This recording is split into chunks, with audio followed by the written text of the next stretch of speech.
Kadalasan itong Magnolia ngayon ay napapag-usapan pagdating dito sa mga trades. Pero sa tingin ko ang Magnolia actually ang isa pa nilang pwedeng gawin ay kumuha sa free agency. Dahil maraming mga free agents ngayon na pwede silang makuha nang hindi nagpapalit ng player. At ang isa doon sa nakikita ko dyan ay si Troy Rosario. Merong mga umiikot na balita na pipirma daw ng kontrata si Troy Rosario dito sa Korean Basketball League. Pero ang Magnolia kaya naman nilang tapatan yung offer niyan kung gugustuhin talaga. At kung ikaw ang Magnolia, dapat gawin mo yan dahil malaki mako-contribute ni Troy Rosario. Tandaan natin yung sinabi ng kampo ng Magnolia.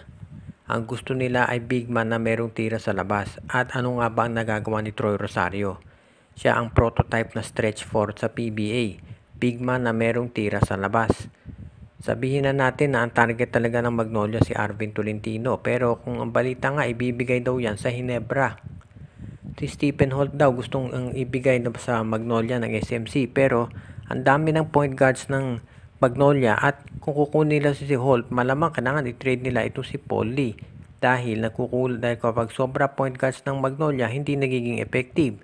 Nakita nangyari yan nung nandiyan si Chris Banchero.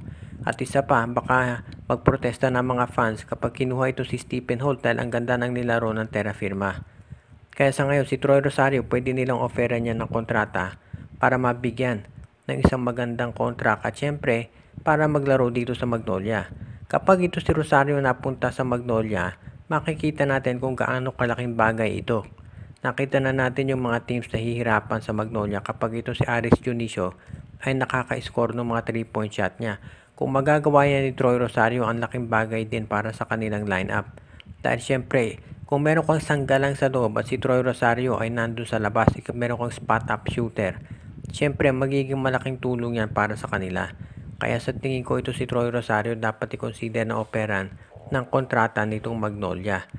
Sa ngayon si Rosario ay technically nandun pa rin sa Blackwater Bossing. Pero mag-expire na kontrata niya na dito yung magiging unrestricted free agent.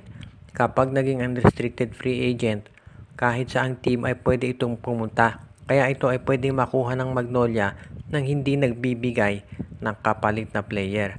Kaya sa tingin ko magiging maganda ang tulong nila dito sa Magnolia kung sakasakaling mapunta dyan si Rosario. Siyempre, ang lahat ng ito ay nakasalalay sa management ng SMC kung gagawin nga nila o hindi. Dahil sa ngayon, alam natin nakafocus ang Magnolia sa rebuilding at kung nakafocus sila sa trade, syempre understandable yon. Pero dapat wag rin nilang tanggalin o kalimutan yung oportunidad na tumingin dito sa free agency dahil baka may makuha sila.